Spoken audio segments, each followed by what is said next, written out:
They laughed when he built a giant roof over the house. But what happened next? David Mitchell was tired of being called crazy by his neighbors, but he kept hammering the planks with unwavering determination.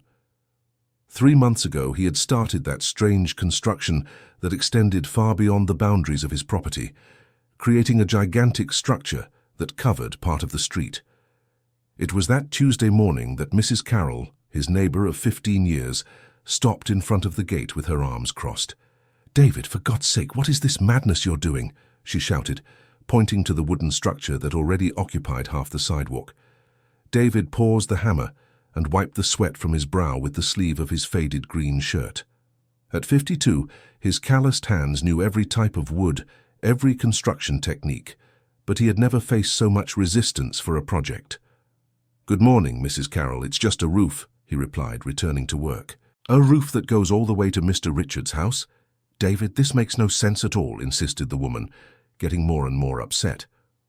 Across the street, Richard Anderson, a 68-year-old retiree, watched the scene from his porch.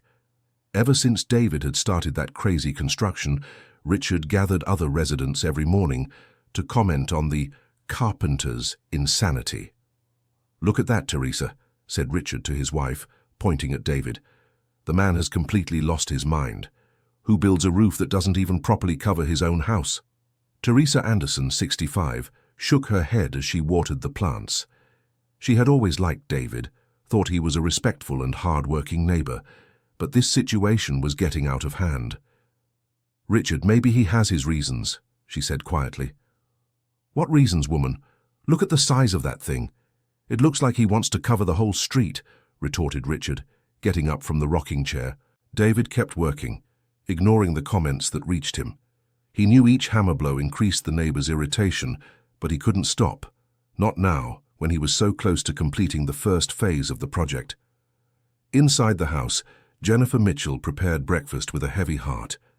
Married to David for 28 years, she had never seen him so obsessed with something.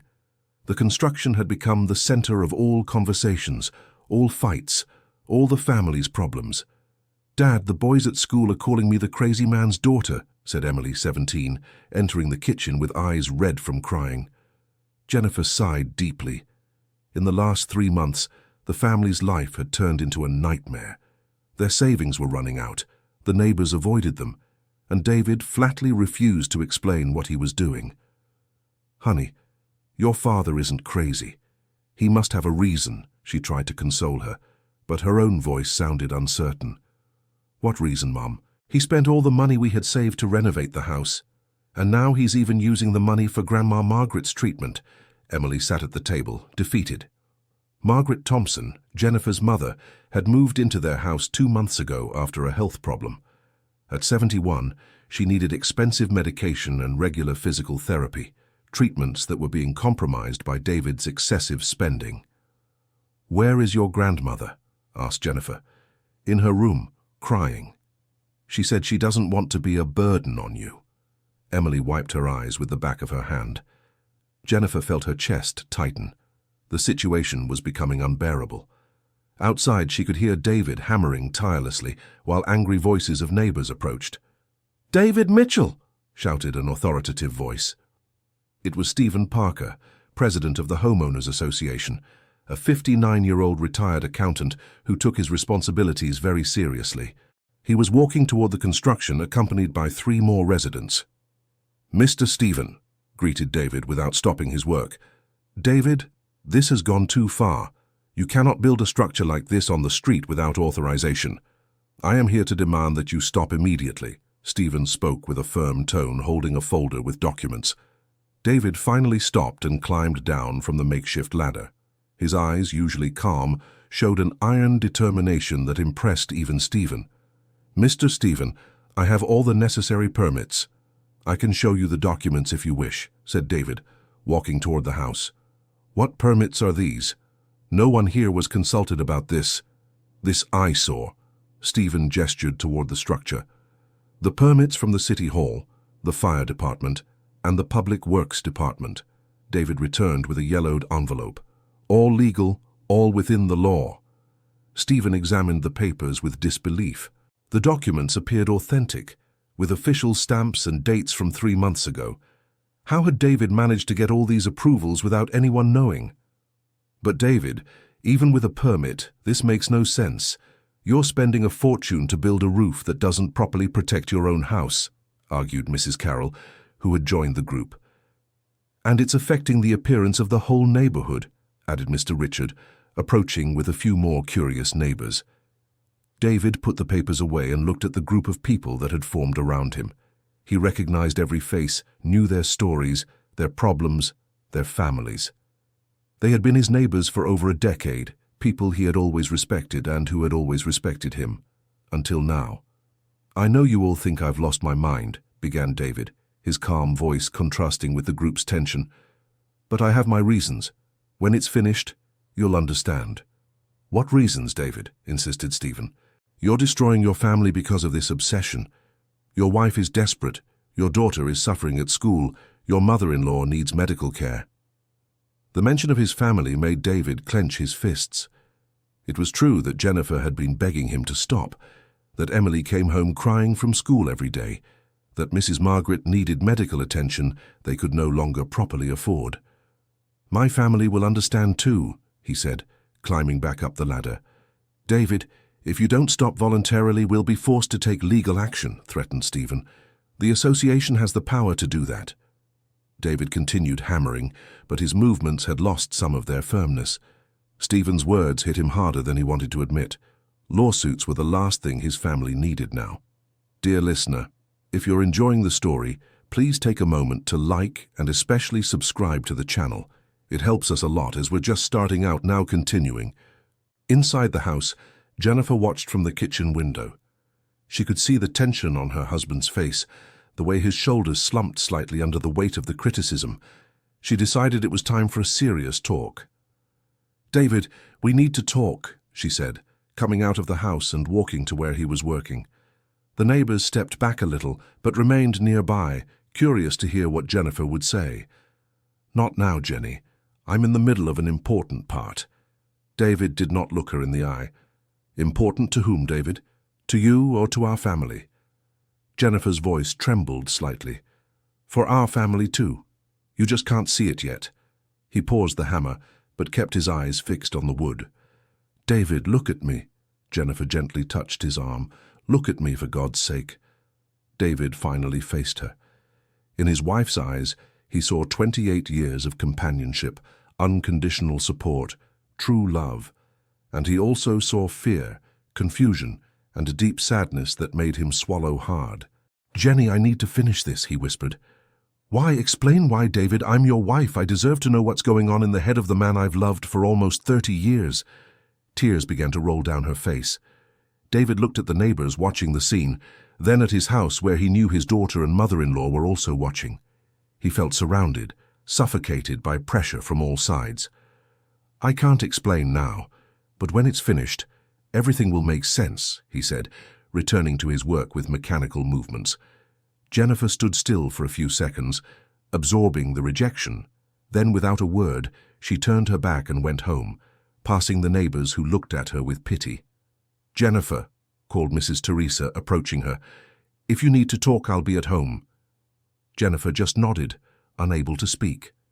She entered the house and found her daughter and mother waiting in the living room. "What did he say, dear?" asked Mrs. Margaret, sitting in the armchair with difficulty due to her joint problems. "Nothing, Mum, he said nothing." Jennifer sat down heavily on the sofa. "Mum, I can't take this situation anymore," Emily vented. "This morning, while waiting for the bus, 3 classmates were imitating Dad hammering and laughing. I wanted to disappear into the ground. And I couldn't schedule the physical therapy because we don't have money to pay for private care, and the insurance has a 3-month wait list," added Mrs. Margaret, her voice heavy with resignation. Jennifer looked at the 2 most important people in her life and felt her heart break. David had always been a responsible man, a dedicated father, a present husband. How had everything changed so drastically? "Mum, do you think Dad is sick, like sick in the head?" Emily asked quietly. "Don't talk about your father like that, Emily," Jennifer scolded, but her own voice revealed the same doubts. Outside, David continued working alone. The neighbors had dispersed, but he knew they were still watching from their windows, commenting among themselves about his madness. Stephen Parker had left promising to consult a lawyer about possible legal measures. The sun was strong, and David felt sweat running down his back. His arms ached from the repetitive effort. His hands were full of new calluses, but he couldn't stop. Each board he fastened brought him closer to the final goal, even though no one understood what that goal was. At noon, Charlie Roberts appeared with a lunchbox and a bottle of cold water. Charlie was his only friend who still supported him, a 45-year-old electrician who had worked with David on various projects over the years. "Hey, buddy, how's it going?" Charlie sat in a plastic chair David kept under the structure. "Slowly, but it's going." David came down the ladder and gratefully accepted the water. "David, I need to ask you a question as a friend." Charlie looked around to make sure no one was listening. "Are you sure about what you're doing?" "I am." The answer came quick and firm. "Because, man, it's getting heavy. The people in the neighborhood are saying things. Your family is suffering." Charlie nervously fidgeted with his cap. David opened the lunchbox and began to eat in silence. He knew even Charlie was starting to doubt him. Soon, he would be completely alone in this project. "Charlie, do you remember that project we did at Mr. Gerald's house 5 years ago?" David asked after a few minutes. "I remember. What about it?" "Do you remember how I insisted on reinforcing the roof structure, even though Mr. Gerald thought it was unnecessary?" David looked directly into his friend's eyes. "I remember. You said you had a hunch." Charlie began to understand where the conversation was heading. "And what happened 3 months later? A hailstorm destroyed half the roofs in the neighborhood except for his." Charlie shook his head slowly. "Exactly." David went back to eating. "David, are you trying to tell me you have some hunch about something that's going to happen here?" Charlie leaned forward. David finished eating and stared at the structure he had built so far. It was impressive, even he had to admit.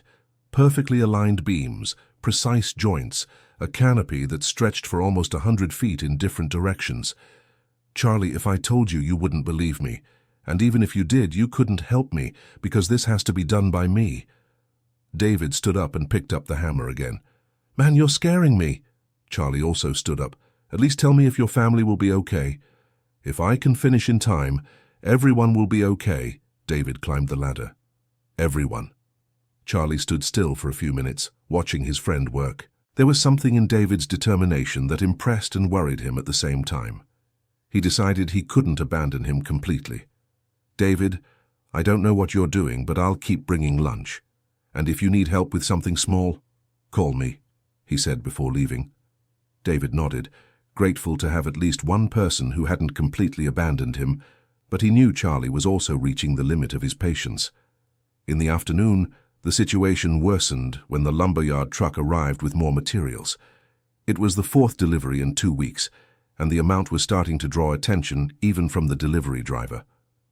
"Mr. David, the boss asked me to ask if you're sure you need all this," said the driver, unloading stacks of planks and beams.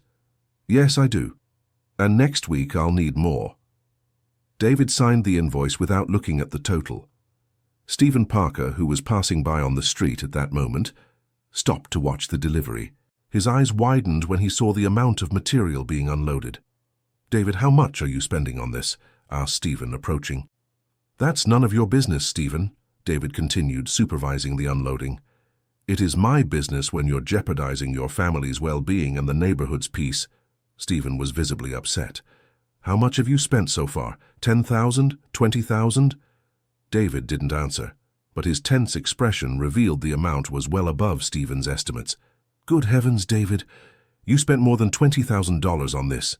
Stephen looked at the structure again, trying to understand how it could cost so much. "Stephen, I have the right to spend my money however I want." David signed the last papers and dismissed the driver. "Not when it affects your family, David. Your wife is desperate. Your daughter is being bullied at school. Your mother-in-law can't pay for her medical treatment." Stephen followed David as he carried some planks. "And how do you know all this?" David stopped abruptly and faced Stephen. "Because they came to talk to me last night. Your wife was crying, David. Crying. She asked me to try to convince you to stop this madness." Stephen lowered his voice but kept his firmness. The revelation that Jennifer had sought out Stephen, hit David like a punch in the stomach. His wife had reached the point of asking the neighbors for help. The situation was much worse than he had imagined. "What else did she say?" asked David, his voice almost a whisper. "That you're 3 mortgage payments behind, that you can't afford Mrs. Margaret's medicine, that Emily asked to change schools because she can't take the jokes anymore." Stephen saw his words were having an effect. "David, stop this before it's too late." David stood still for long minutes, absorbing the information. He didn't know the financial situation had deteriorated so much. He had been so focused on the project that he had lost control of the household bills. "Stephen, give me 1 more week," David finally said. "1 week for what?" "To finish the most important part. After that, if you still want me to stop, I'll stop." David looked Stephen in the eyes, and there was something in his expression that made the Homeowners Association president hesitate. "David, do you promise you'll stop if you don't finish in a week?" "I promise." David extended his hand, and Stephen shook it after a few seconds of hesitation. That night, David entered the house and found the family gathered in the living room, talking in whispers. When they saw him arrive, all conversation ceased immediately. "Good evening," he said, taking off his cap and hanging it by the entrance. "Good evening, Dad," Emily replied without looking up from the book she was pretending to read. Jennifer merely nodded, avoiding looking at him directly. Mrs. Margaret murmured an almost inaudible greeting. David went straight to the bathroom, took a long shower and went to bed without dinner.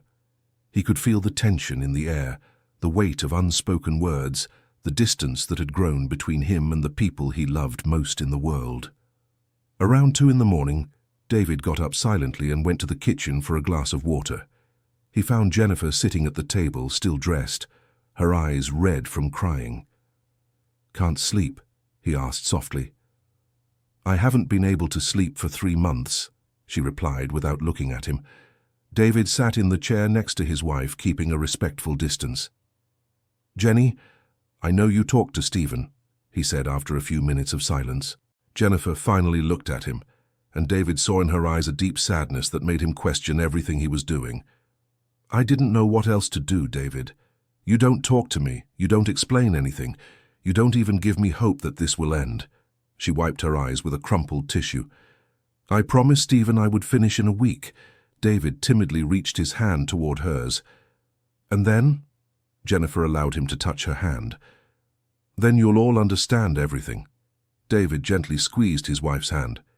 "And you'll forgive me for all of this." "David, I need you to promise me one thing." Jennifer looked him in the eyes for the first time in weeks. "Anything you want."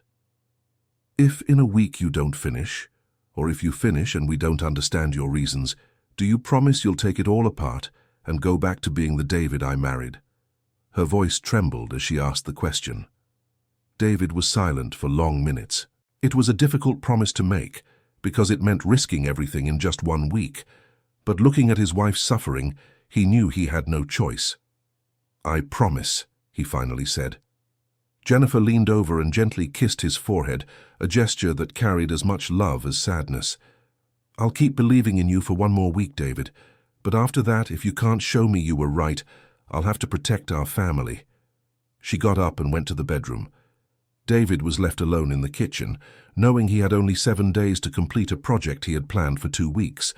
And more importantly, he had 7 days to prove he hadn't gone mad, that there was a very important reason for all the suffering he had caused his family. The next morning, David woke before dawn and went straight to work. If he only had a week, he couldn't waste a single minute. He worked for 14 hours straight, stopping only to drink water and eat quickly. Charlie appeared in the late afternoon, surprised by the progress. "Wow, David, you did the work of 3 men today," he said, observing the new structures. "I have until Sunday to finish." David didn't stop working even to talk. "Why until Sunday?" "Because I promised my family and Stephen." David was nailing the planks with impressive speed. "And if you don't finish, I'll have to take everything apart." David's voice revealed the weight of that possibility. Charlie noticed something had changed. David seemed desperate, working with an urgency he hadn't shown before. "David, you need help," said Charlie, picking up a hammer. "I can't accept. This has to be done by me." David stopped for a second. "But thank you for offering. Why does it have to be only you?" David looked at his friend, and for a moment it seemed he would reveal his reasons. But then he shook his head and went back to work. "You wouldn't understand, Charlie." No one would. On Thursday, David had slept only 8 hours in the last 3 days. His hands were raw, his arms trembled with exhaustion, but the structure was almost complete. Only the final details, the most delicate connections, remained. That's when the first serious setback happened. One of the main beams, poorly secured due to David's extreme fatigue, gave way during the night and damaged an entire section of the roof. David arrived in the morning and found his work partially destroyed. He stood still for almost an hour, looking at the wreckage, mentally calculating the time it would take to repair everything. "There isn't enough time," he murmured to himself. Jennifer, who was watching from the window, saw the despair on her husband's face and felt a pang of pity. For a few seconds, she thought about going out to console him, but remembered the promise he had made. David began removing the wreckage and rebuilding the damaged section. He worked like a man possessed, not stopping even for lunch. Charlie arrived in the mid-afternoon and was shocked by the scene. "What happened here?" he asked. "The main beam gave way. I have to rebuild everything." David didn't stop working, even to look at his friend. "David, you're at your limit. Stop for a bit, rest."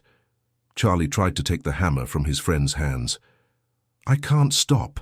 I only have 2 more days." David pulled away and kept working. "Then let me help you, man. We've been friends for 15 years, Charlie insisted. "Charlie, if you help me, everything will go wrong." David stopped and looked at his friend with an expression mixing determination and despair. "I know this doesn't make sense, but you have to trust me."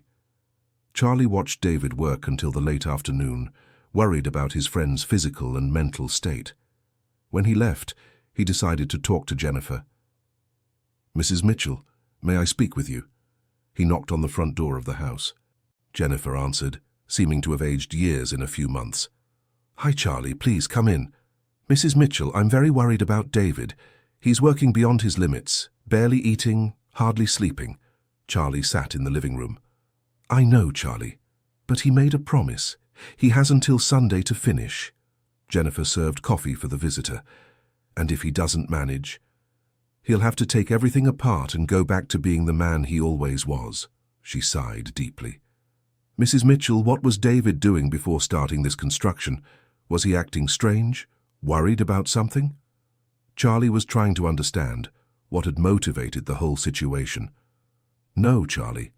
He was normal, working on his usual projects, taking care of the family, talking to me about our plans for the future." Jennifer thought for a few moments. "The only different thing was a visit he received about 4 months ago." "What visit?" "From a friend of his from Washington, D.C., a guy named Marcus, who worked at the Meteorological Institute. They talked all night and the next day Marcus left. It was after that that David started acting strange, asking weird questions about storms and weather. Jennifer vaguely remembered the conversation. Charlie mentally noted this information. There was some connection between this Marcus's visit and David's behavior, but he couldn't figure out what it was. "Mrs. Jennifer, do you have this Marcus's phone number?" "I don't, but I know he works at the Meteorological Institute of Washington, D.C. Why?" "Just curious." Charlie didn't want to alarm the family any further. On Friday, David had been working for practically 48 hours straight. His movements had become mechanical, automatic, as if his body was functioning independently of his mind. That's when Stephen Parker appeared, accompanied by a man David didn't know. "David, this is Dr. Harold, the association's lawyer. He came to talk to you." Stephen seemed embarrassed. "Mr. David, I'm here at the request of the Homeowners Association to inform you about some legal matters related to your construction." The lawyer spoke in a formal, cold tone. David stopped working and climbed down the ladder, visibly irritated. "What legal matters? I have all the permits." He showed the yellow documents once again. "Yes, Mr. David, your permits are in order, but there are other matters. Matters related to family well-being and civil liability. Dr. Harold adjusted his glasses. What are you talking about? David began to get nervous. I'm talking about the possibility of your wife filing for a temporary civil interdiction due to obsessive-compulsive behavior. The lawyer handed a paper to David. David read the document and felt the world spinning around him. It was a preliminary notice informing him that Jennifer could legally request he be prevented from making financial and property decisions until he underwent a psychological evaluation. You think I'm crazy? Asked David, his voice trembling with anger and sadness. David, nobody thinks you're crazy. Stephen tried to ease the situation. But you need to understand your behavior is affecting a lot of people. Your family, the neighbors, the whole neighborhood. And if I don't stop? Then on Monday morning your wife will file the official petition, said Dr. Harold, and while the process is underway, you won't be able to spend a single cent of the family's money. David looked at his house and saw Jennifer at the window, watching the conversation with tears in her eyes. She didn't want it to come to this, but she felt cornered, with no alternatives. How much time do I have? Asked David. Until Sunday night, replied Stephen. After that, we won't be able to protect you from the legal consequences. When the lawyer and Stephen left, David was alone with his thoughts. He had less than 2 days to finish a project that was starting to seem impossible, and now he knew that if he failed, he would lose not just the construction, but also his family's respect and trust. Dear listener, if you're enjoying the story, please take a moment to leave a like and especially subscribe to the channel. It helps us a lot as we're just starting out, now continuing. That night, David worked under the light of makeshift floodlights he had installed around the construction site. The sound of the hammer echoed through the quiet street, disturbing the neighbors' sleep, but he could no longer worry about that. Around 3 in the morning, Emily came out of the house and approached her father. "Dad, aren't you going to sleep?" she asked, seeing the wretched state he was in. David stopped working and looked at his daughter. They hadn't had a proper conversation in weeks, and he realized how much she had grown during this period of emotional absence. "Emily, I'm sorry about all this," he said, coming down the ladder. "Dad, I just want to understand. Why is this so important?" Emily sat down on a plastic chair. David sat next to his daughter and stayed silent for a few minutes. It was the first time someone in the family had asked for his reasons without accusing him of being crazy. "Sweetheart, do you remember your maternal grandfather, your mother's father?" asked David. "I remember a little. He passed away when I was young," Emily tried to recall. "He used to tell stories about old storms, about how people in the countryside prepared for them." David looked at the stars as he spoke. "And what does that have to do with this construction?" "Sometimes, sweetheart, we get information that other people don't believe, and we have to make difficult decisions." David gently touched his daughter's shoulder. "Dad, what kind of information?" David hesitated. He couldn't tell Emily everything, but maybe he could give a clue. "Emily, if you knew something dangerous was going to happen to the people you love, would you do anything to protect them?" he asked. "I would, Dad." "But what dangerous thing?" "I can't tell you now, but if I'm right, you'll understand Sunday night." David stood up. "And if I'm wrong, I'll take it all apart and apologize to you all for the rest of my life." Emily watched her father go back to work, trying to decipher his mysterious words.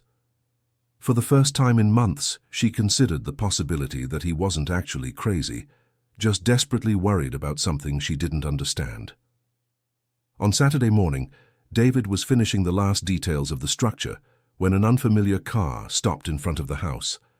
A well-groomed man in a suit got out of the vehicle and approached. "David Mitchell?" asked the man. "That's me," David replied suspiciously. "My name is Frank Harrison. I'm a civil engineer and a professor at the State University. I heard about your construction and came to take a look." The man showed his professional ID. "What for?" David didn't stop working. "Professional curiosity. This structure is impressive from a technical standpoint." Frank began to walk around the construction, examining the details.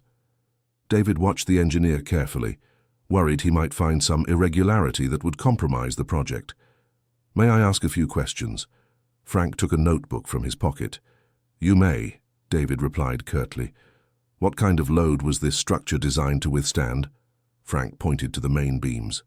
Winds of up to 180 kilometers per hour and hail up to 8 centimeters in diameter, David answered automatically, then regretted revealing such specific technical information. Frank stopped writing and looked at David with surprise.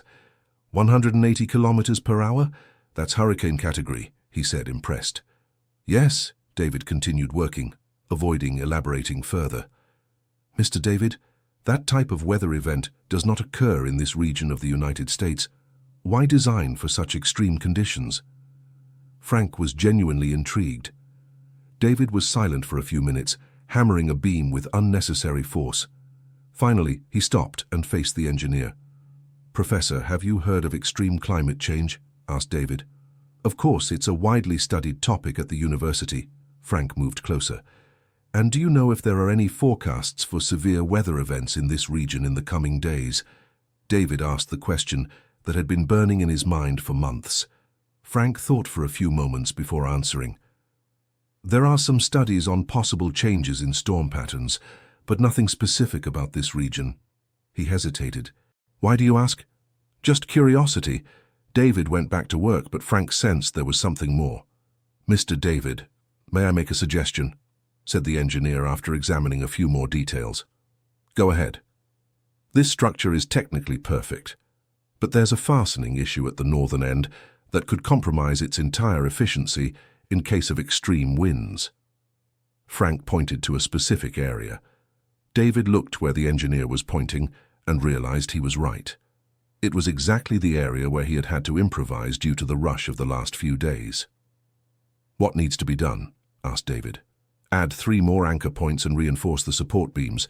It's about 6 hours of work for an experienced person, Frank estimated. David looked at his watch. It was noon on Saturday, and he only had until Sunday night. With the reinforcement suggested by the engineer, maybe he could finish on time. Professor, could you give me the exact specifications of what needs to be done? David asked. I can do better than that. Frank smiled. I can help you make the adjustments. Why? David grew suspicious. Because I'm an engineer, and when I see technically excellent work being compromised by minor details, my professional conscience won't let me walk away. Frank took off his jacket. Besides, I'm curious to understand what you're really building. David hesitated for a few moments.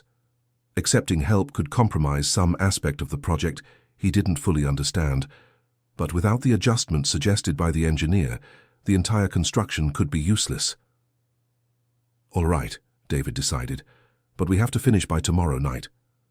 Frank worked alongside David for the rest of Saturday, impressed by the carpenter's technical skill and dedication. During the work, he tried a few times to get more information about the reasons for the construction, but David remained evasive. David? May I call you David?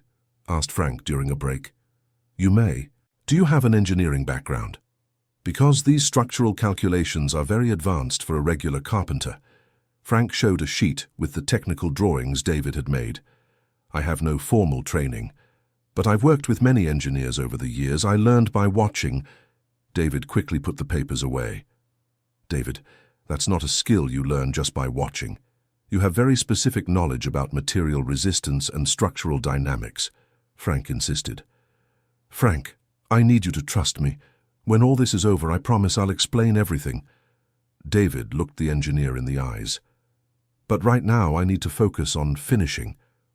Frank realized that pressing with questions would only hinder the work, so he decided to wait for the promised explanations. On Sunday morning, David woke up at 5 a.m. and found Frank already working on the structure. Did you sleep here? Asked David, surprised.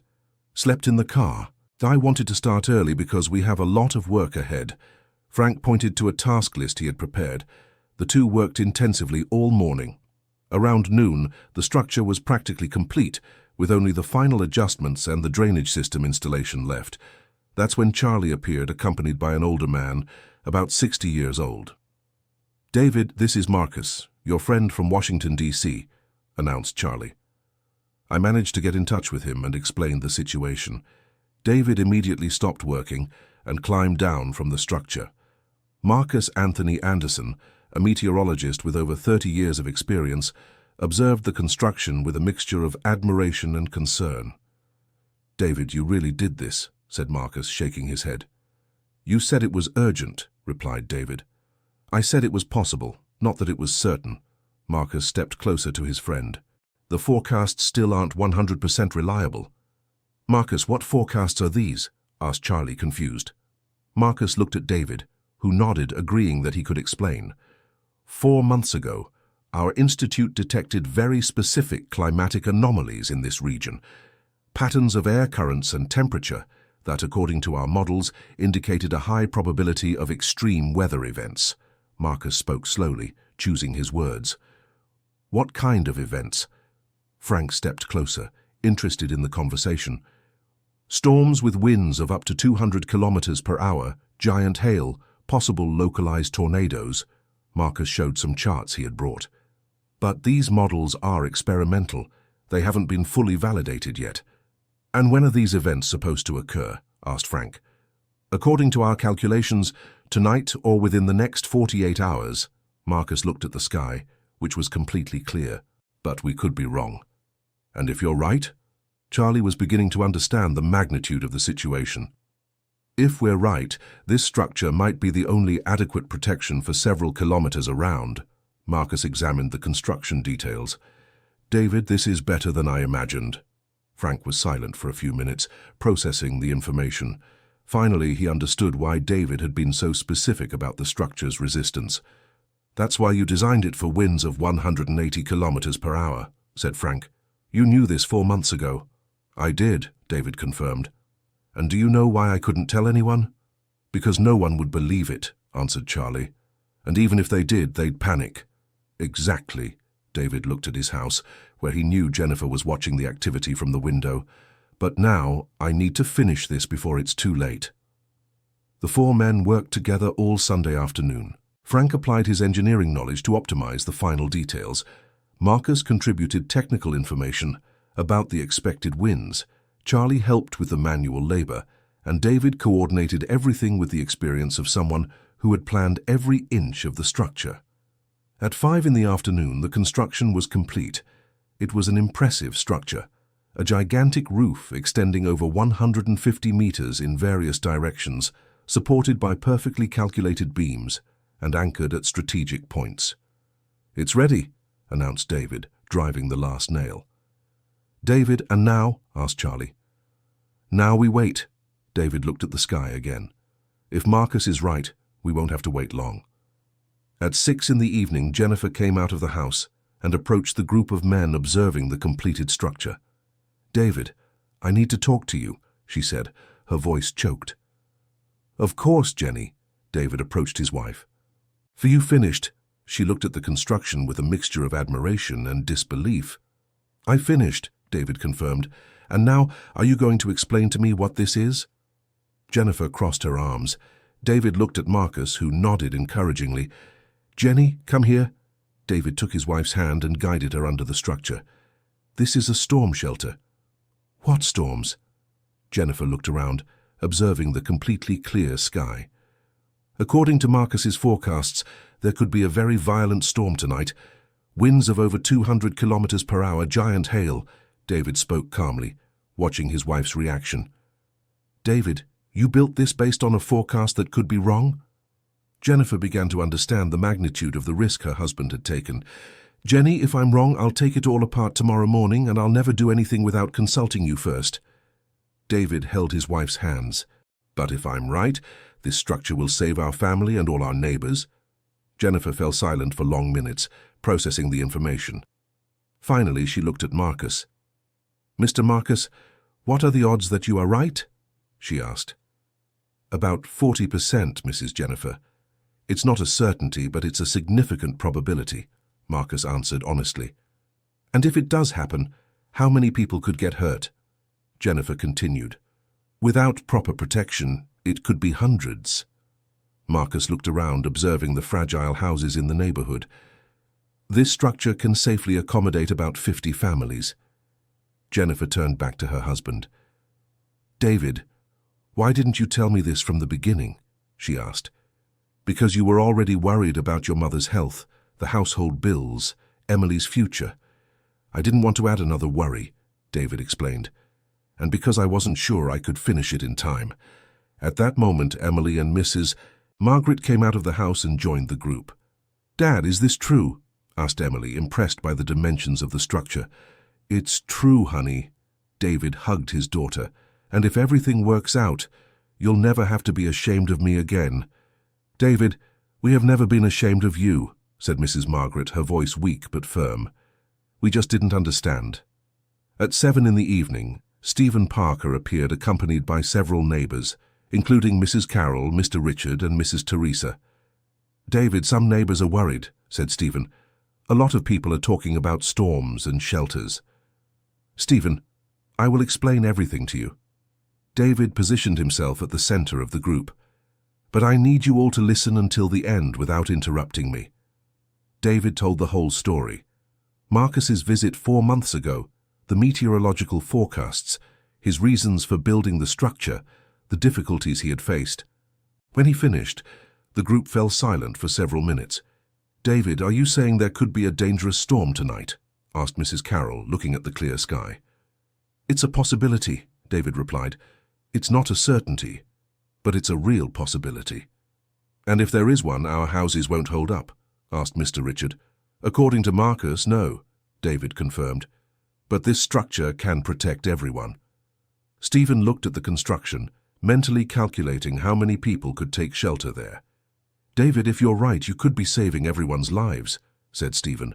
"But if you're wrong—" "If I'm wrong, I will take all the consequences," David interrupted. "I'll pay compensation to everyone, I'll take it all apart, I'll do whatever you want." Mrs. Teresa approached David and gently touched his arm. "David, I've always thought you were a sensible man," she said. "If you believe this is necessary, I trust you." Mr. Richard, surprised by his wife's stance, looked at her with disbelief. "Teresa, are you serious, ma?" he asked.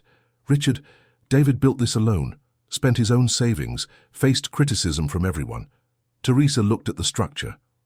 No one would do this without a very serious reason. Gradually, other neighbors began to express similar opinions. Mrs. Carroll admitted she had noticed David working tirelessly for months, even when everyone criticized him. Others commented on the technical quality of the construction, which was impressive even to lay people.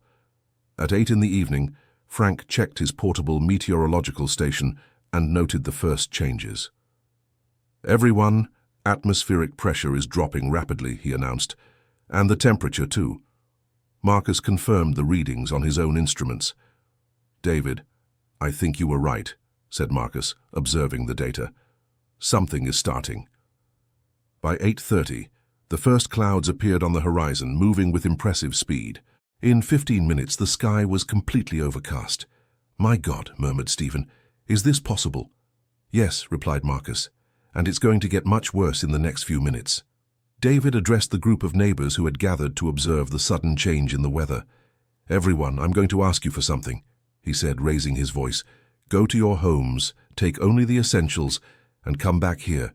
Bring water, blankets, medicine, and warn other neighbors." "David, are you sure about this?" asked Stephen. "Stephen, look at the sky." David pointed to the dark clouds forming rapidly. "If Marcus is right, in an hour this place will be hell." People began to disperse quickly, most convinced by the drastic change in the weather. David turned to his family. "Jenny, get the important documents, Mrs. Margaret's medicine, some clothes," he instructed. "Emily, get your school books and everything you don't want to lose." "David, what if this pass is far from here?" asked Jennifer, still doubtful. "Then tomorrow morning, we'll have the best story to tell our grandchildren." David smiled for the first time in months. By 9 in the evening, more than 40 people had gathered under David's structure. Besides the immediate neighbors, several families from nearby streets had been warned and decided to take shelter as well.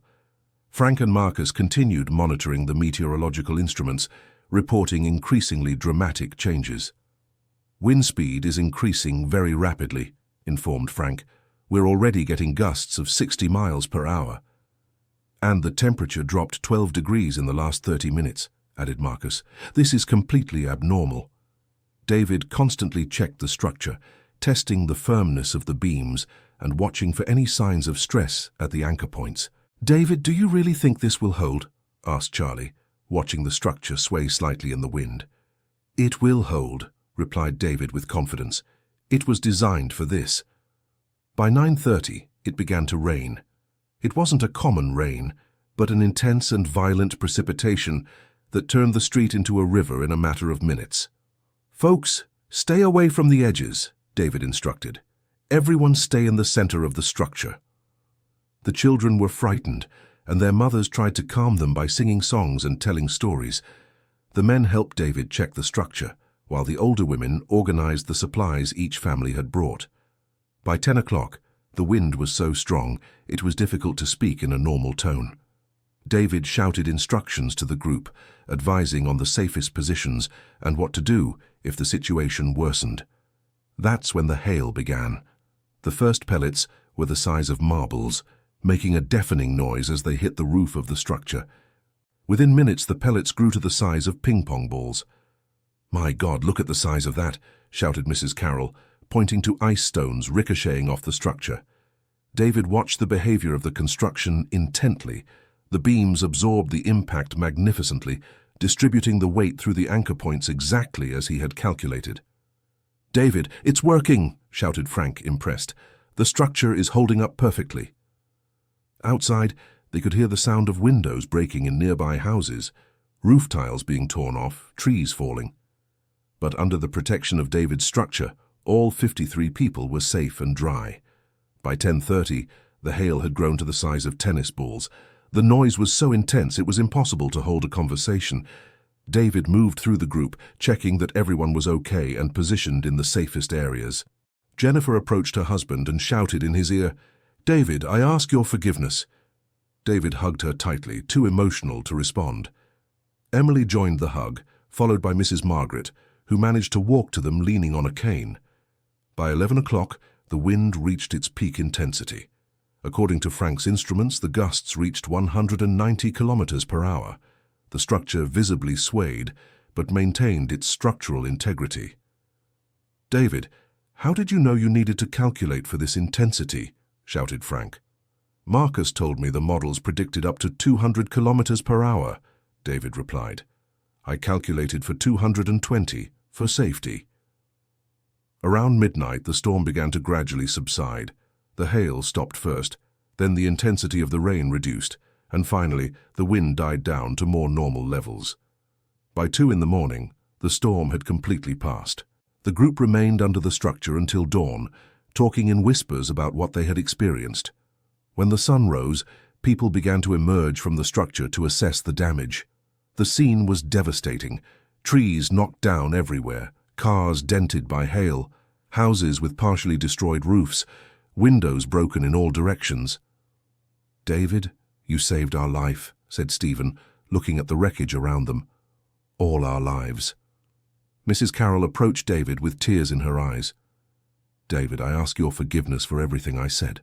I called you crazy, doubted you, made others doubt you too." She held his hand. "You are a hero." Other neighbors approached, all apologizing, thanking, offering help to repair any damage to the structure. But David's construction had held up perfectly, without any significant structural damage. Mr. Richard, who had been one of the fiercest critics, approached timidly. "David, I don't know how to thank you," he said, visibly emotional. "If it weren't for you, Teresa and I—" His voice faltered. "Mr. Richard, there's no need to thank me," replied David. "We're neighbors. That's how things work."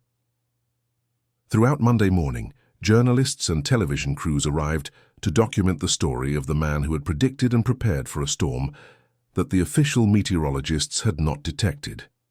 Marcus explained to the press how his experimental models had identified the conditions for the extreme weather event, and how David had been the only person to take the predictions seriously. Mr. David Mitchell turned experimental scientific data into practical action that saved more than 50 lives, Marcus declared to the cameras. "It's an extraordinary example of how scientific knowledge can be applied to protect communities." Frank, who had become a sort of informal technical consultant for the project, explained the engineering aspects of the construction. "This structure is technically perfect," he said. The strength calculations, the load distribution, the anchor points, everything was executed with professional precision by someone who, technically, has no formal engineering training. David's story spread quickly through social media and news outlets. Within days, he received invitations to give talks, job offers from construction companies specializing in climate protection, and even an offer to write a book about his experience. But David declined most of the invitations. "I'd rather stay in my neighborhood, helping neighbors repair the storm damage and planning improvements to the protection structure." "David, you could be making a lot of money with all this fame," commented Charlie a week later. "Charlie, I didn't do it for the money, I did it because it was necessary." David continued working, now helping rebuild Mr. Richards' roof. "And now that everyone is safe, I can go back to doing what I've always done, taking care of my family and my community." Jennifer watched her husband work, still amazed by everything that had happened. In just 1 week, David had gone from an object of mockery to a local hero, from someone mentally questioned to a recognized genius. "David, don't you want to build other structures like this one, for other communities?" she asked while preparing lunch. "I do, Jenny, but only if it's truly necessary." David stopped working for a moment. "I don't want other families to go through what we went through." "What do you mean?" "I want to find a way to do this work without having to hide information from you, without having to work alone, without causing so much suffering." David approached his wife. "I want next time, if there is a next time, for us to do it together." Emily, who had returned to school as a kind of local celebrity, came home that day with an interesting proposal. "Dad, the school principal wants to know if you could give a lecture on emergency preparedness," she said, "and some parents want to hire you to assess the safety of their houses." David considered the proposals. They were opportunities to use his experience to help other people, but without the pressure and secrecy that had characterized his original project. "What do you all think?" he asked, addressing the family. "I think it would be great," replied Jennifer. "That way you can help others, and at the same time earn some money doing what you love." "And I could help, doing the technical drawings on the computer," offered Emily. "I'm learning a drawing program at school." Mrs. Margaret, who had fully recovered after the traumatic storm experience, also gave her opinion. "David, you have a gift. It would be wrong not to use that gift to help others," she said. "But now that we all know what you're capable of, you can do it without hiding from anyone." 2 months later, David had founded a small residential climate protection consulting firm.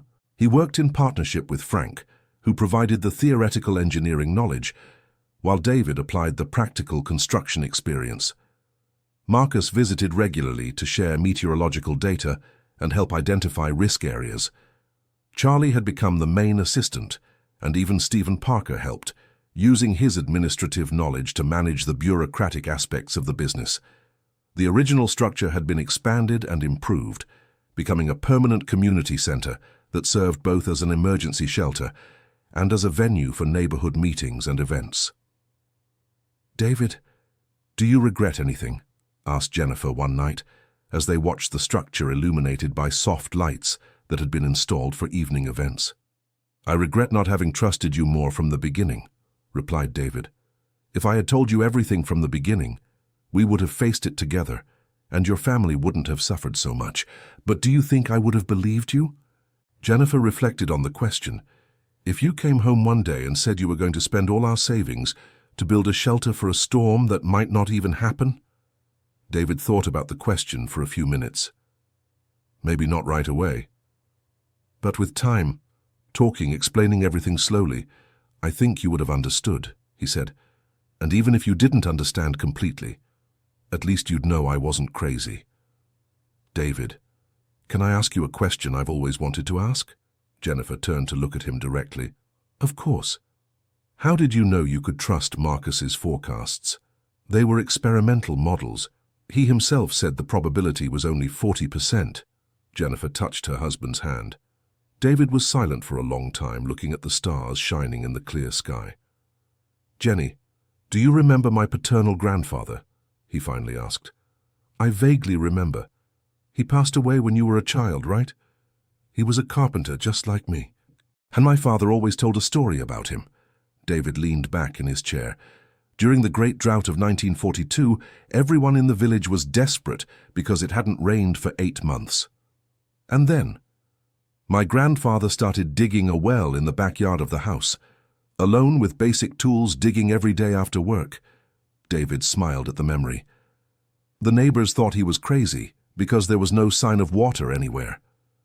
And did he find water? He did. At 12 meters deep, exactly where he had predicted. And when the real drought hit, that well saved not only our family, but half the village. David looked at Jennifer. My father always said my grandfather had a special instinct for sensing things that others couldn't see. And do you think you inherited that instinct? I think I inherited the ability to hear important information and act even when others don't believe it. David pondered the answer. When Marcus told me about the forecasts, something inside me said I needed to prepare. It wasn't just the scientific data, it was an internal certainty that something big was going to happen. Jennifer was absorbed in her husband's explanation, finally understanding the depth of his motivations. David, you saved more than 50 people by following an instinct, she said with admiration. No, Jenny, I saved 50 people by following an instinct and working hard to turn that instinct into practical action, David corrected. Instinct without action saves no one. Dear listener, if you're enjoying the story, please take a moment to like and especially subscribe to the channel. It really helps us who are just starting out. Now continuing. 6 months after the storm, David's small company had grown considerably. They had built protective structures in 12 different neighborhoods, each adapted to the specific conditions of each location. Frank had developed structural calculation software based on David's practical experience, combining engineering theory with empirical knowledge about material behavior under extreme conditions. David, we have an interesting proposal, announced Frank during a meeting at the company headquarters, which operated in part of the original structure. The City Hall wants to hire us to make a climate protection plan for the entire city. What kind of plan? Asked David. Identifying risk areas, designing strategic shelter points, training local teams for construction and maintenance. Frank showed the project documents. It's a 2-year contract, with the possibility of expansion to other cities. David examined the papers, impressed with the scale of the proposed project. Frank, this is huge. Do you think we're ready for a project of this magnitude? He asked. David, in the last 6 months, our team hasn't missed a single structural forecast. We haven't had any design failures, and we've literally saved hundreds of lives. Frank pointed to a map on the wall that showed all the structures they had built. If we're not ready now, we never will be. Marcus, who had permanently moved to the city to work with the team, also gave his opinion. David, our weather models are becoming increasingly accurate. With the data we collected during the last climate events, we can make forecasts with 80% accuracy. He showed updated charts. It's an opportunity to expand our protective capacity on a municipal scale. David looked at Charlie, who had become an expert in rapid construction logistics. Charlie, do you think we can train local teams to do this work? Asked David. David, I've already trained 15 assistants in the last few months. If I get another 6 months, I can train 50. Charlie replied confidently. The method you developed is efficient and can be taught to anyone with basic construction experience. Stephen, who had become the unofficial administrator of the company, presented the financial aspects. David, this contract would give us financial stability to expand operations while keeping prices affordable for underprivileged communities, said Stephen. We can create a fund to build free structures in low-income areas. David considered all the information, but knew the final decision depended on something more important than technical or financial matters. Everyone, would you excuse me for a few minutes? I need to talk with my family, said David, rising from the table. David found Jennifer, Emily and Mrs. Margaret in the backyard, tending a small garden they had planted in the space once occupied by the makeshift workshop. Girls, I need to talk to you about an important decision, he said, sitting in a garden chair. David explained the City Hall's proposal and its implications. More travel, greater responsibilities, company growth, but also greater social impact and better financial conditions for the family. Dad, what would you like to do? Asked Emily after hearing the full explanation. I would like to accept. I think we can help a lot of people, David answered honestly, but I don't want to make a decision that affects our family without consulting you. David, you've already proven you can handle big projects, said Mrs. Margaret. And now you're not alone anymore. You have a whole team to help you. Mum, and aren't you afraid I'll become obsessed again? That I'll stop paying attention to the family? David asked the question that worried him most. David, the difference is that now we all know what your work is and why it's important, replied Jennifer. There are no more secrets, no more misunderstandings. If you start to overextend yourself, we'll notice and warn you. And besides, now you have a team. You don't have to do everything alone, added Emily. Frank can help with calculations, Charlie with construction, Marcus with forecasts. And Stephen with the administrative part, completed Mrs. Margaret. You can focus on what you do best, coordinating everything and ensuring the structures are built correctly. David was moved by his family's support, but still had one concern. What if I make a mistake? If I accept a project too big and can't deliver? He asked. David, you can make a mistake trying to help people, or you can make a mistake by not trying to help people, said Jennifer, gently touching his face. Which mistake can you live with better? His wife's question touched David's heart directly. He knew that if he didn't accept the opportunity, he would always wonder how many lives he could have saved. All right, David decided. We'll accept the project. But with one condition, a family meeting every week to assess how it's going. If you think it's affecting our family, I'll hand over coordination to someone on the team. Agreed, the three women said in unison. David returned to the meeting and communicated his decision to the team. The enthusiasm was universal, and they spent the rest of the afternoon planning the next steps. 1 year later, David's company had become a national reference in community climate protection. They had built structures in 23 cities, trained over 200 local technicians, and developed emergency protocols that were adopted by state governments. Most importantly, there had been no fatalities related to extreme weather events in the areas protected by their structures. David, there's a call for you, announced Emily, who had become the company's official secretary during her school break. Who is it? A reporter from the national television. He wants to do a story on the project's success. Emily handed the phone to her father. David spoke with the journalist for a few minutes, agreeing to an interview for the end of the week. Dad, you're getting famous, Emily joked when he hung up. Famous is an exaggeration, my dear. I'm getting known, David smiled, and that might help get more support for our projects. Jennifer approached with a cup of coffee for her husband. David, are you happy with all this? She asked. Very happy, Jenny. More than ever. David drank the coffee and looked around the original structure, which now housed his company, community center, and memorial of the storm that had changed everything. You know why? Why? Because now I know I can use my talents to help people without losing my family in the process. David hugged his wife. I have the best of both worlds. That afternoon, while David supervised the construction of a new structure for a nearby rural community, he reflected on everything that had happened since that first conversation with Marcus. It had started as a lonely and desperate project, motivated by the fear of losing the people he loved. It had transformed into a thriving company that helped entire communities protect themselves from extreme weather events. But more important than the professional success was the fact that his family had grown stronger through the hardships. Jennifer had become his business partner as well as his wife. Emily had discovered a talent for technical drawing and administration, and Mrs. Margaret used her life experience to counsel families in similar situations. David, shouted Charlie from the other side of the construction site, the last beam is in place. David smiled and waved to his friend. Another structure was complete. Another community was protected. At the end of the day, David returned home and found the family gathered in the living room, watching the news report about the weather forecast for the next week. Anything interesting? He asked. Marcus said there might be another severe event in the southern region, informed Jennifer. Do you think we should offer help? David considered the possibility. It would be a big project, involving travel and coordination with local teams he didn't yet know. What do you all think? He asked the family. I think we should help, said Emily.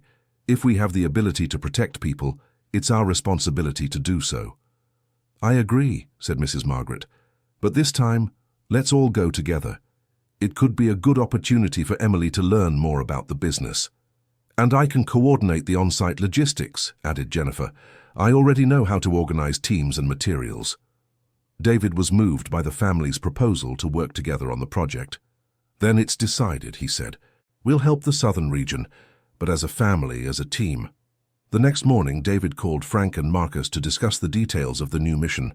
Within hours, they had organized a team of 20 people and the necessary materials to build protective structures in 5 cities. During the preparations, David had a private conversation with Jennifer. Jenny, are you sure you want to be directly involved in the projects? He asked. I'm sure, David. I spent months watching you work alone, carrying the entire weight on your shoulders. She gently touched her husband's face. Now I want to be by your side, sharing both the work and the satisfaction of helping people. And you're not afraid this might change our relationship? Mixing personal life with professional can be complicated, David expressed his concerns. David, our relationship has already changed. It changed for the better, Jennifer smiled. Before, I only knew David the carpenter and family man. Now I know David the visionary, the leader, the lifesaver, and I fell in love with you even more. David hugged his wife, moved by her words. Then let's save more lives together, he said. Let's save more lives together, she agreed. 3 days later, the team departed for the southern region. It was an impressive convoy. 5 trucks with materials, 2 vans with technical teams, and a motorhome that would serve as a mobile operations base. During the trip, Emily documented everything in a digital diary that would be used to create training manuals for future teams. Dad, can I ask a question? She said during a lunch stop. Of course, honey. Have you ever thought about what will happen when there are no more storms to protect against, when all communities are safe? Emily asked the question with genuine curiosity. David thought about the question for a few minutes, watching his team eat lunch and talk animatedly about the next project. Honey, there will always be something to protect against. If not storms, then other natural emergencies, fires, floods, earthquakes. David took a bite of his sandwich. And even if one day there are no more emergencies, there will always be communities needing better infrastructure, safer homes, community centers. Don't you ever think about stopping? About going back to being just a regular carpenter? Emily pressed the question. Emily, I never stopped being a regular carpenter. I just learned to use my carpentry skills for bigger projects. David looked at his daughter affectionately. And now that your mother and you are working with me, this work has become even more special. That night, they arrived at the first city in the southern region. It was a community of approximately 3,000 inhabitants, located in a mountainous area that Marcus's models indicated as high risk for extreme winds. The local mayor, John Baptist Oliver, welcomed them with enthusiasm mixed with skepticism. Mr. David, I've heard about your work in the northern region, said the mayor. But here our situation is a bit different. Our community is more spread out. The houses are built at different levels due to the terrain. Mr. John, that's exactly why we're here to do a complete technical assessment before proposing any solution, replied David. Every community has its specific characteristics. Frank and Marcus spent 2 days mapping the local topography and identifying the most vulnerable points. Meanwhile, David and Charlie visited individual residences, assessing the structural resistance of the existing buildings. David, the situation here is more complex than we thought, reported Frank after completing the mapping. We have 3 different micro-regions, each with specific wind patterns. Does that mean we'll need 3 different structures? Asked David. Or an adaptive structure that can protect the 3 areas sequentially, depending on the wind direction? Frank showed the calculations on his laptop. It's technically possible, but it would be a more advanced project than anything we've done before. David studied Frank's technical drawings, mentally visualizing how the construction would look. Frank, how long would we need to build this adaptive structure? He asked. With our current team, about 3 weeks, Frank estimated. And how long do we have before the next predicted weather event? According to Marcus's models, between 2 and 4 weeks. Frank consulted his data. David realized they were in a situation similar to the one he had faced months ago. A tight deadline, a complex structure, and the responsibility of protecting human lives. The difference was that now he wasn't alone. "Team meeting," announced David. "We need to discuss strategies." The team gathered at the local community center, which the mayor had made available as an operations base. David explained the project's challenges and the deadlines involved. "Everyone, this project is going to demand the most from all of us," said David. "But this is exactly why we created this team, to face challenges that would be impossible for one person alone." "David, you can count on us," said Charlie. "Everyone here knows how important this work is." Jennifer stood up to speak. "Everyone, I want you all to know that my family fully supports this project," she said, looking at each team member. "And I want you to feel you can count on me for anything you need." Emily also spoke up. "I can coordinate communication with the local families, explain the project, organize meeting schedules," she offered. Mrs. Margaret, who had insisted on traveling with the team despite her age, also gave her contribution. "I can take care of the meals and the domestic logistics," she said. "You all focus on the technical work." David was moved seeing how his team organized itself naturally, each person taking on responsibilities according to their skills. During the following 3 weeks, they worked tirelessly. The adaptive structure was truly a complex project, a system of mobile roofs that could be repositioned according to the wind direction, supported by a framework of beams that extended for almost 200 meters in different directions. "David, this is extraordinary," commented Mayor John Baptist during a visit to the construction site in the second week. "In 40 years living in this city, I've never seen such an ambitious engineering project." "Mr. John, the ambition isn't mine, it's necessities," replied David, continuing to work. "When people's lives depend on your work, you find the strength to do things you didn't think were possible." On the eve of the project's completion, Marcus came running with urgent news. "David, the models indicate the weather event will start 12 hours earlier than we predicted," he announced. "We have until tomorrow morning to finish everything." David looked at the structure, mentally calculating what still needed to be done.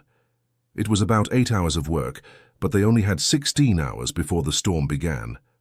"Everyone, change of plans," David shouted to the team. "We're working through the night. Anyone who can't handle it can rest. I won't judge anyone, no one left."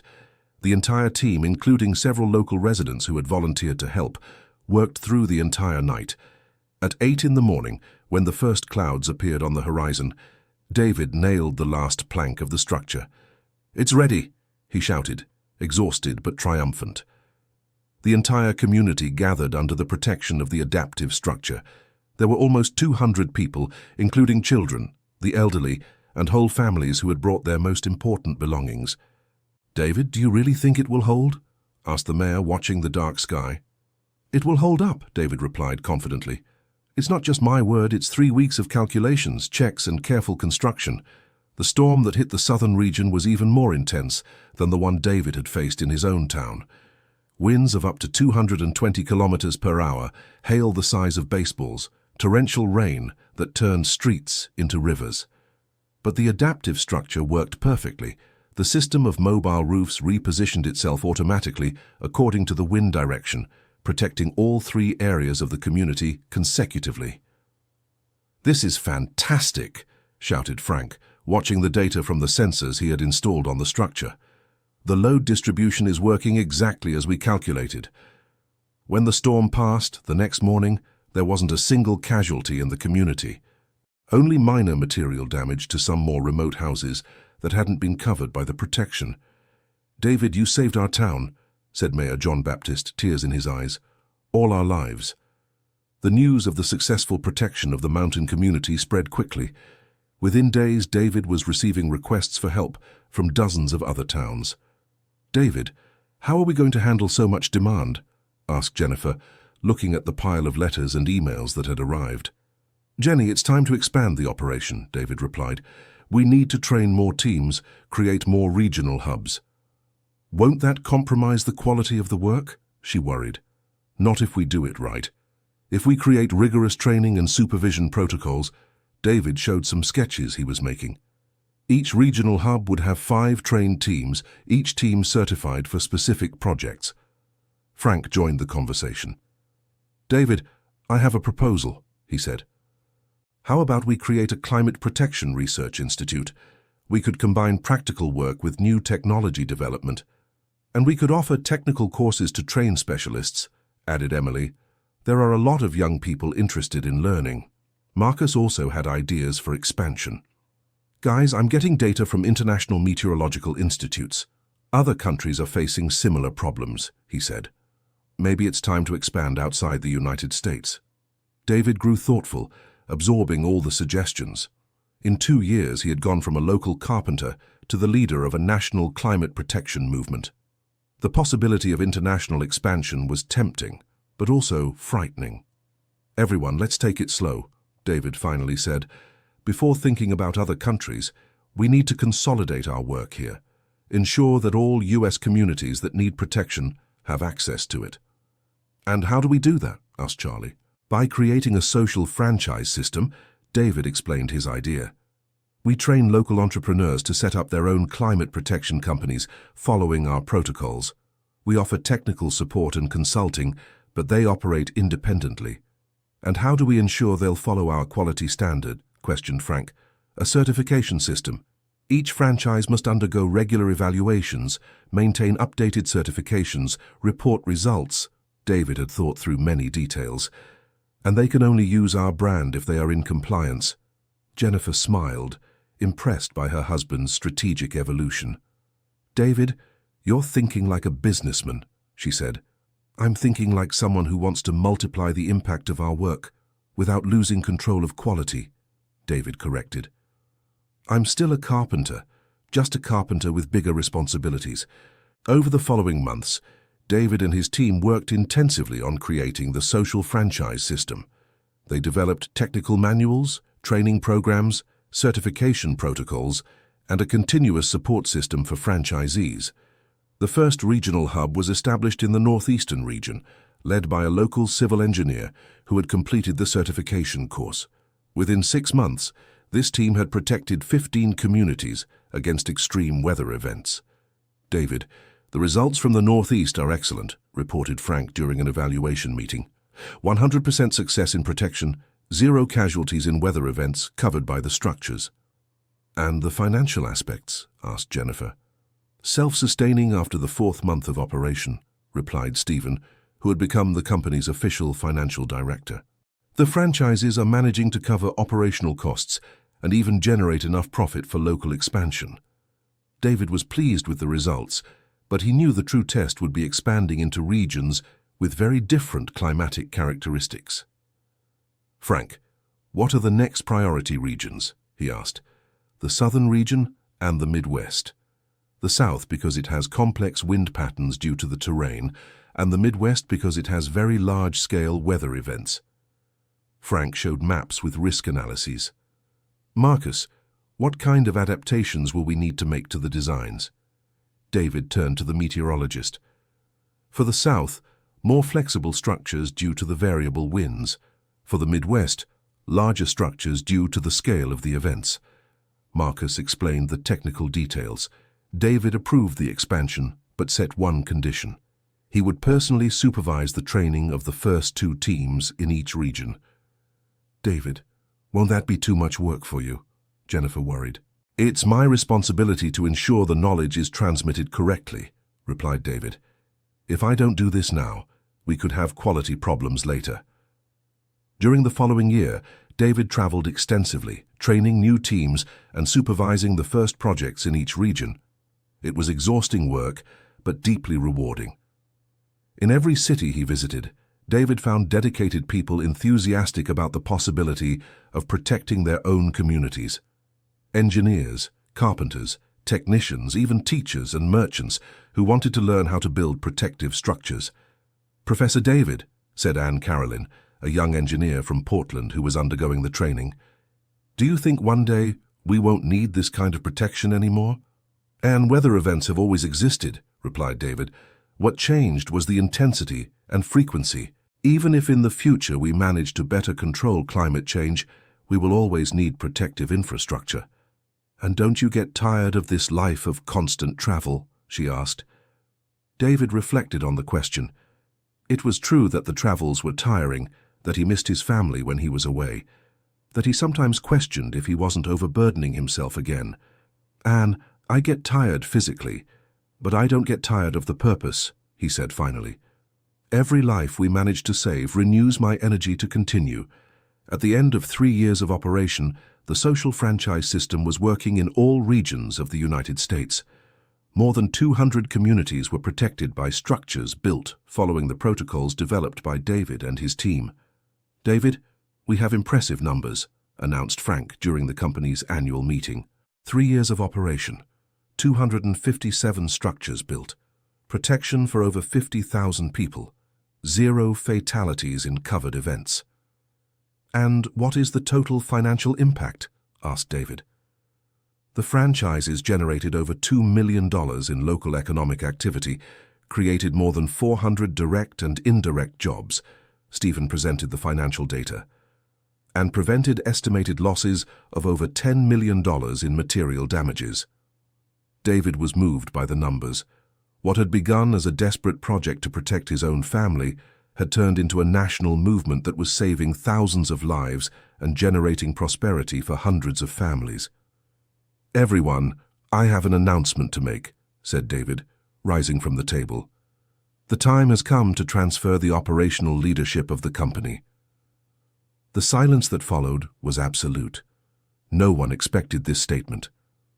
"David, what are you saying?" asked Jennifer, concerned.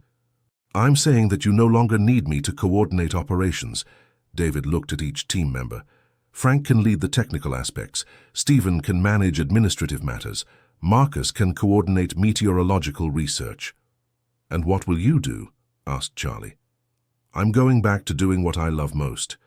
Building, working with my hands, solving practical problems, being directly involved in protecting communities," David smiled. "But now as part of a team, not as an isolated leader." Frank understood first. "David, you want to go back to being a field carpenter," he said. "Exactly. I want to be where the action happens, where the structures are built, where lives are protected," David confirmed. "I leave the administration and strategic planning to those who have more talent for it."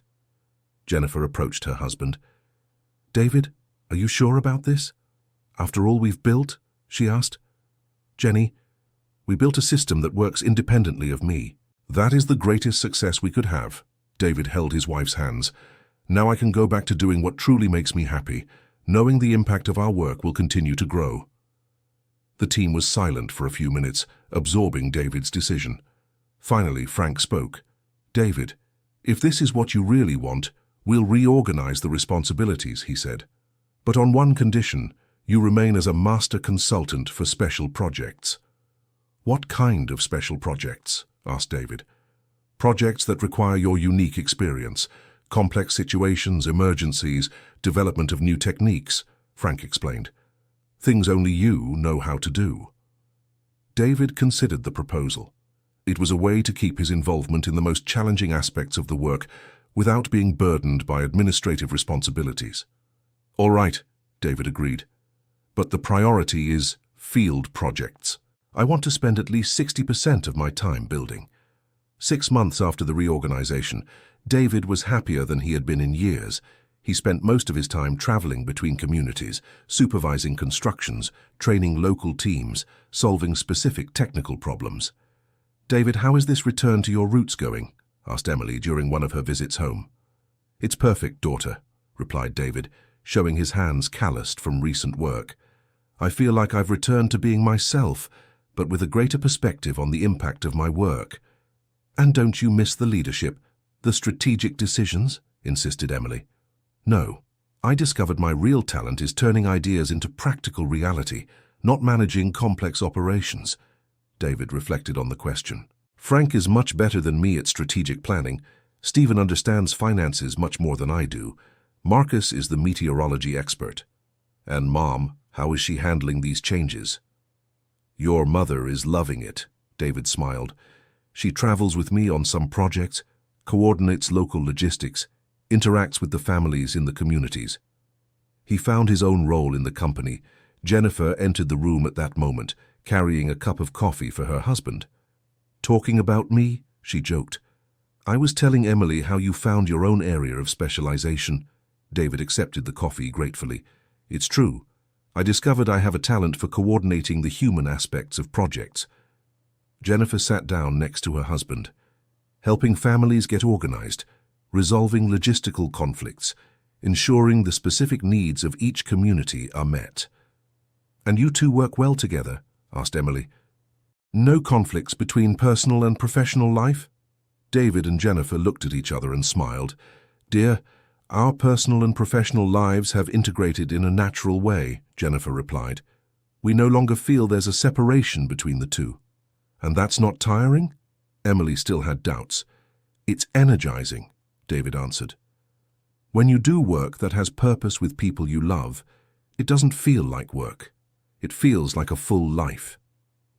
Mrs. Margaret, now 74 but still active, had also found her role in the new company structure. "Grandma, and how has all this change been for you?" asked Emily. "My dear, at 74, discovering I can still contribute to something important was a gift," replied Mrs. Margaret. "I coordinate the food and comfort for the teams. I take care of the domestic logistics during long projects." "Grandma has become essential to the operations," David added. "The teams work better when they know someone is taking care of their basic well-being." Emily was pleased to see how the whole family had found complementary roles in the company. "Dad, can I ask one last question?" she said. "Of course, dear." "Do you still have that instinct that made you predict the first storm?" Emily asked the question that had intrigued her for years. David thought about the question for a few moments. "Dear, I think I now understand better that it wasn't really a mystical instinct," he said. "It was the ability to hear important information and act even when others don't believe it." "How so?" "When Marcus told me about the forecasts, something inside me recognized the importance of that information. Not because I had special powers, but because I knew how to listen," David explained. "And more importantly, I had the courage to act based on what I heard."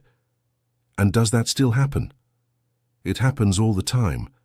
Every new project brings information that many people ignore or dismiss." David smiled. "The difference is that now I have a team that also knows how to listen and act. I don't have to do everything alone anymore." That night, David and Jennifer walked to the original structure, which continued to function as a community center and memorial of the storm that had changed their lives. "David, are you happy with your choices?" asked Jennifer, as they observed the soft lights illuminating the structure. "Very happy, Jenny," David hugged his wife. "We managed to turn something that started as desperation into something that helps thousands of people. And you don't regret anything?" "I regret just one thing." He looked into her eyes. "What?" "Not having trusted you more from the beginning? Thinking I needed to carry everything alone." David gently touched his wife's face. "If I had told you everything from the start, we would have done this together from the beginning." "David, perhaps it had to happen the way it did," Jennifer reflected. "Perhaps you needed to prove to yourself that you could do something extraordinary before you could share that ability with others." "Maybe," David considered the possibility. "But now I know that any future project will do as a team, as a family." "Any future project?" Jennifer smiled. "Are you already thinking about new projects?" "Always," David laughed. "Frank has some ideas about flood protection that could be interesting, and Marcus is studying drought patterns that may require innovative solutions." "And are you excited about these possibilities?" "I'm excited about the prospect of continuing to learn, grow, and help people." David looked again at the original structure. "But now I know I can do all of that while keeping my family together and happy." Jennifer kissed him tenderly. "David, you've managed to turn our marriage into something even stronger than it was before," she said. "Now we are not just husband and wife, but partners in something bigger than ourselves." "And doesn't that scare you? All this responsibility, all these lives depending on our work?" David expressed a concern that sometimes tormented him. "David, the responsibility is ours, but the outcome depends on a whole team, on all the people we've trained, on all the systems we've created." Jennifer reassured him. You are not alone in this responsibility." David hugged his wife more tightly, grateful to have someone who not only supported his work, but deeply understood his motivations and concerns. "Jenny, thank you for believing in me even when I seemed to have gone crazy," he said. "David, thank you for showing me it's possible to turn love into action that saves lives," she replied. They walked back home in silence, satisfied with what they had built together. Not just physical structures that protected communities, but a family strengthened by shared purpose, a company that functioned as an extension of their values, and a legacy that would continue to grow regardless of them. In the bedroom before sleeping, David made his final reflection of the day. He had begun that journey as a desperate man, trying to protect his family from a threat only he could see. He ended the journey as the leader of a movement that protected thousands of families, but more importantly, as a man who had learned that the greatest projects only become sustainable when they are shared with people who share his values and his commitment. The carpenter, who had started building alone, had become the founder of a community of builders. The family that had almost shattered under the weight of misunderstood dreams had been strengthened through shared purpose. And the structure that had begun as a ridiculous giant roof had become the symbol of how individual perseverance, when combined with teamwork and family love, can literally save lives and transform communities.